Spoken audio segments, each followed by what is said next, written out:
in your group say your name, cheer, and all that good stuff. And let us know what your word is and how it relates to the story, how it's relevant, and just, just preach. So you guys can go first. I think you should do it. She's really shy and talking in front of people. Our word is unrequited love. Unrequited love. And how or the meaning of it is to love someone and then not reciprocate the feeling back to you. Our example is like Jessica has never had her heart broken like that. Aww. Me, on the other hand, it's like a daily thing. No, it's not a daily thing. It's not a daily thing, guys. I'm just kidding. I'm just kidding. So how does that relate to the story? How it relates to the story is Echo had the feeling. We're looking at through her eyes of the unrequited love. And as we all read, you just have that, you don't have that, you get like your heart broken. So. But what about Narcissus? What do you guys think about that in that term? Because I would say that Narcissus is experiencing that as well. I don't think so. I mean, because his punishment is that he cannot love because he loves himself, and that's unrequited love. He has to look in the lake for the rest of his life, even after reading. That's a different way to look at it, yeah. I agree completely now that you explain it to me. Some stuff like Galileo, like there's some versions that go on to say stuff about how in the afterlife he's deemed to hell or whatever, and even in hell, that's still his punishment. He's still for the rest of his life, for all of eternity, he has to look at himself in the lake and know that he cannot love. He can't get to it because it's a reflection. Right. Very well said. Good job, guys. Oh, thank you. Far back. Wait, what is this group's name? Death Mice. Death Mice. Okay, group in the back. What's your name? Somebody stand up. Let's represent people. Stone Ages. Our word was justice, and we said, well, basically everybody, the gods were going around bringing justice, so to speak. In Echo's case, it was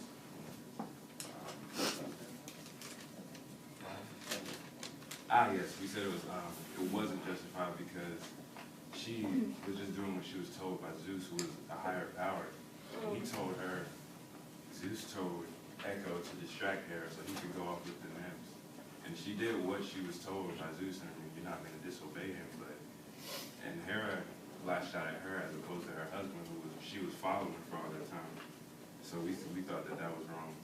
And then on Narcissus' case, we didn't fully agree. I felt that it was justified because he felt that he was the most beautiful person. And I mean, it was agreed upon. And so I felt that since he was so in love with himself and, he wanted to lay down at the pool and stare at himself, then, I mean, why not let him do it for the rest of his life? But then again, it wasn't his fault that, he's beautiful, so. None of our fault, right? Yeah. Okay, cool. Good job. I like that. We'll go with you guys. All right.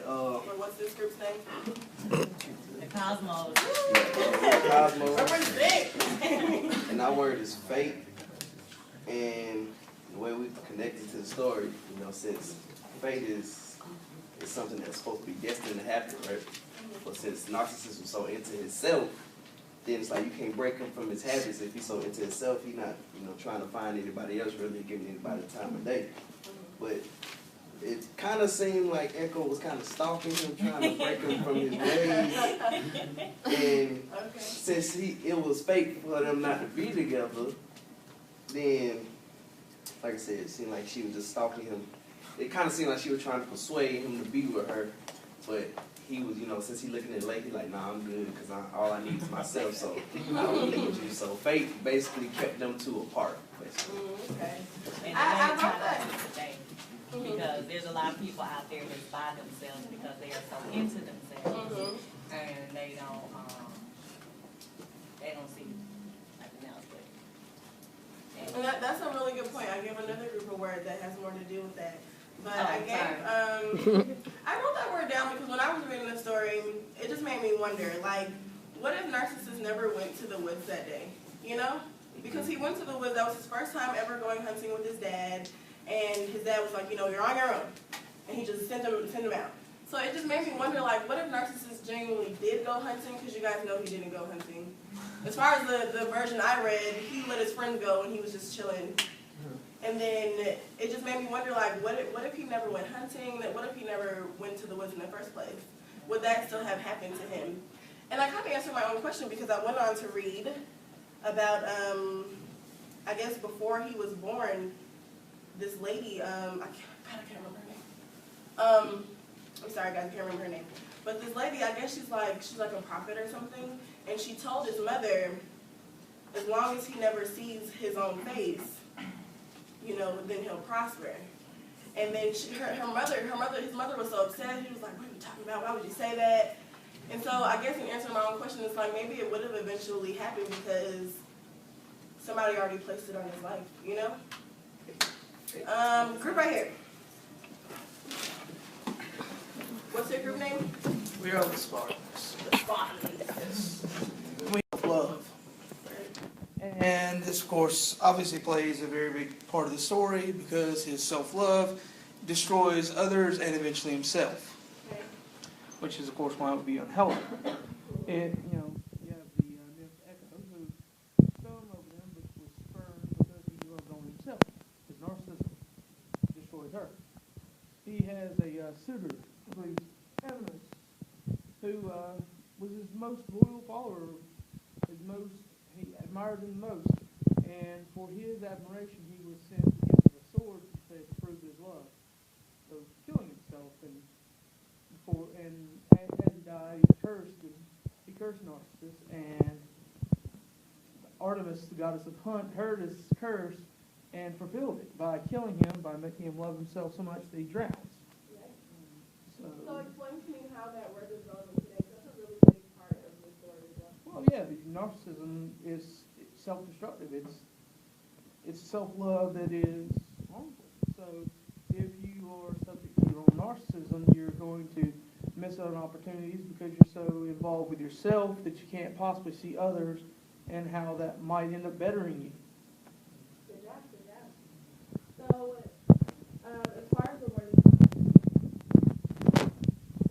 the reason why I picked this story is because I was actually reading my book, a psychology book. I'm a psychology major, and I was just reading for class, and it told me that that word arises from this story. And so that's one of the biggest connections to today, because today we still experience, and especially in the psychological world, we still experience people who have narcissistic personality disorder. So that's one of the other ways you can connect it to today. Did y'all go in the back? No, they haven't gone. Group in the back. Our name is gravitas. Our word was deception, and how it relates is because Echo was forced to give, he asked her to give him many mistresses and stuff, and she didn't know what to do because he was the king and she couldn't, disobey him, so she did it. And in a way, he was deceiving her because when push came to shove, he denied the whole thing, and she ended up being at fault. Right, absolutely correct. And another way you can connect that, I would say that Echo herself was deceptive. Her name was Echo because she talks a lot. And apparently she knows she talks a lot. And she did, follow the king's order, but even in being herself, she deceived Hera to believe that, Zeus isn't doing anything, She was a part of that equation. And I feel like it was deception on both sides.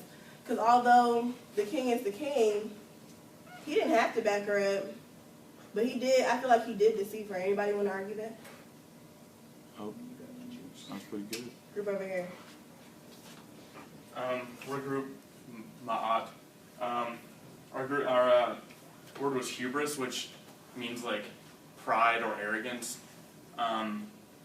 This has a pretty obvious connotation with Narcissus here. He's, without really realizing it, he's super arrogant about how awesome he is by just loving himself. That seems to be like the pretty big connection here with the story, and I guess modern day narcissism is sort of arrogant in some ways because you're forgetting about others and just it's like, yes, I'm awesome, but, I mean, yes, that is what I have to say. So with that being said, I guess it's a good thing you guys don't last, because I think that that word has a lot to do with the theme of the story. So you want to give any notes about that? I think the theme is just awesomely obvious. Well, I mean, it's his pride that ends up drowning him, so that's important. Like how arrogant and narcissistic he is, so that's the Hubris big is always thing. known as the fatal flaw. Right. So what happens in a person's character, and in Greek myth, or even in Shakespeare, if someone has hubris, what is it about them that is a character defect that makes them die, that ultimately results in their death? They're usually really stubborn. Yeah, And they won't listen to people. Hubris can be a lot of different things, but as a category, it is the thing about them that makes them fatally flawed. So what is Narcissus's hubris for anybody else? Exactly. He's And only considering himself. I think that in the end, just overall to tie it up, they want you to learn, don't become too self-absorbed, because you won't be able to connect with other people, and that'll ultimately end in your demise. So I hope you guys learned something. Have a great day.